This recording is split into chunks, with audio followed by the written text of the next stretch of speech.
I have complete confidence in the Department of Justice to follow these facts, to follow this new, further avalanche of evidence, and to take all the necessary legal steps to ensure that the wrongdoers, the coup plotters, the schemers, and the insurrectionists are held fully accountable under the laws and Constitution of these United States. Yes, Maria, I believe that.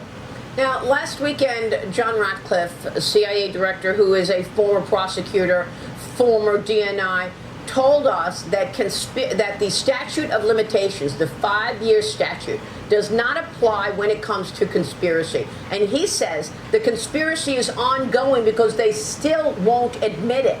The conspiracy is still happening. So what is your take on what Ratcliffe told us last week? Oh, he's completely right. So several of the statutes I mentioned, we have not even come close to eclipsing the statute of limitations. But more than that, it is an ongoing and continuing conspiracy. It continued through the entirety of President Trump's first term.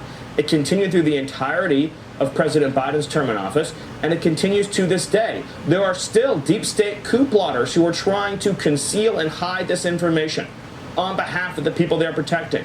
There are still staffers in Democrat offices who know the full truth, who are concealing that truth. So all of this behavior, all of this conduct, collectively means the conspiracy hasn't ended, is ongoing. Comey in particular has throughout the years engaged in conduct and lies, public statements, and testimony in front of Congress. False testimony whose sole purpose was to perpetuate and continue the conspiracy. So I have every hope and expectation that the Department of Justice, under the leadership of our courageous Attorney General, will follow these facts and follow the evidence and deliver justice. Because if we have a country where we can continue to have FBI careerists and CIA careerists, deep staters, who will fabricate and doctor evidence, who will create and produce fake material, fabricated material, phony information to try to go after their political enemies, up to and including the president. If we continue to create the impression and the reality that there is not a criminal, a severe criminal penalty for such conduct, it will never stop, it will never desist, it will keep on going forever. And we will continue to have a country that is sabotaged endlessly by the production of fake documents, fake material, fake plots against democratically elected officials. We can't have that. There must be consequences. Well, I mean, it's just extraordinary to me that the mainstream media has completely ignored this story. And they obviously were complicit from day one, being the quote-unquote useful idiots of the cabal to spread this nonsense across the world. But the Russia collusion lie had such an incredible impact. People went to jail. They should not have. People were raided. They raided Mar-a-Lago, President Trump's home, looking for these documents, according to Devin Nunes. Correct. By the way, that's a great point. The Mar-a-Lago raid was a perpetuation and continuation of this same conspiracy. They went in search and in hopes of trying to recover the documents that would implicate their own criminal conduct. That's right. The entire raid was a perpetuation of this same criminal scheme, as you mentioned. And so many innocent people suffered irreparable harm. Paul Manafort was left to rot in a prison cell because of this ridiculous investigation, this witch hunt that is carried out. How many homes were raided? How many documents were taken? Emails were taken against the innocent, against people whose only crime was working for President Trump.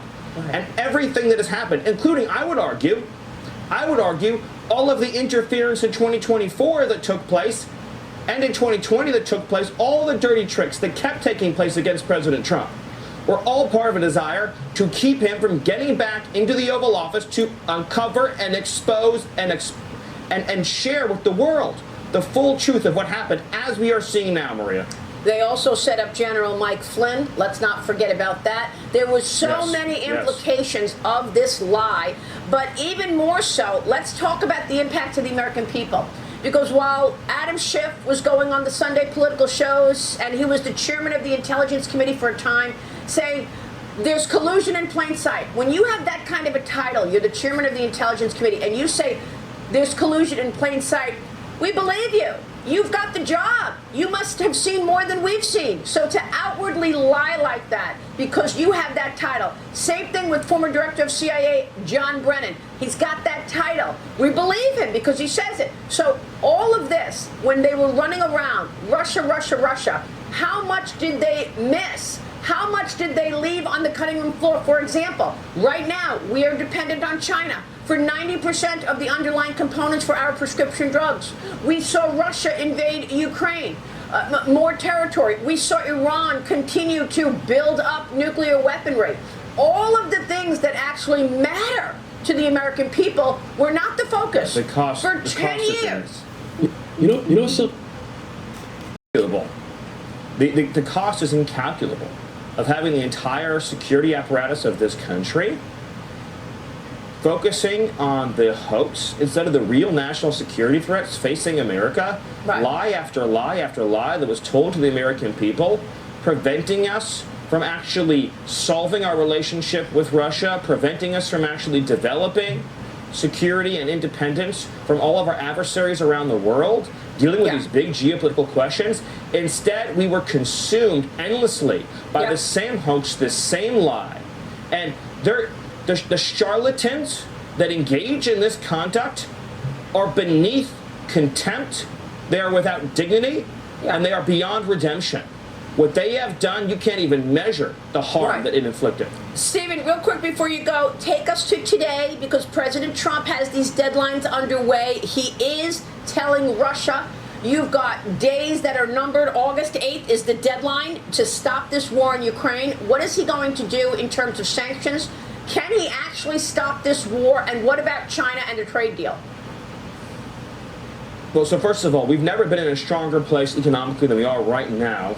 Not only because the president passed the largest ever tax cut and relief in American history, not only because he's opened up American energy to a degree never seen before, eliminated all of the wasteful regulations, streamlining our economy, but because he has used trade to strengthen instead of weaken America. The trade deal with the EU, the trade deal with Japan, the trade deal with Korea, the tariff revenue that is reducing our deficit. So now we're in a position of economic strength to deal with Russia and to deal with this war that he inherited from Joe Biden, who is responsible for this travesty. The whole Democrat Party is responsible for this travesty in Europe. So what he said very clearly is that it is not acceptable for India to continue financing this war by purchasing the oil from Russia. People will be shocked to learn that India is basically tied with China in purchasing Russian oil. That's an astonishing fact. India portrays itself as being one of our closest friends in the world, but they don't accept our products. They impose massive tariffs on us.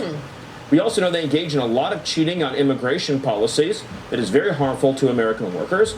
And of course, we see again the purchasing of oil. So President Trump, he wants a tremendous relationship and has had always a tremendous relationship with India and the Prime Minister. But we need to get real about dealing with the financing of this war. So President Trump, all options are on the table to deal diplomatically, financially, and otherwise with the ongoing war in Ukraine so we can achieve peace and end the war that the Democrat Party and Joe Biden are responsible for. Very good. Stephen Miller, great to talk with you. Thanks so much. We'll be watching your work, obviously. Thank you.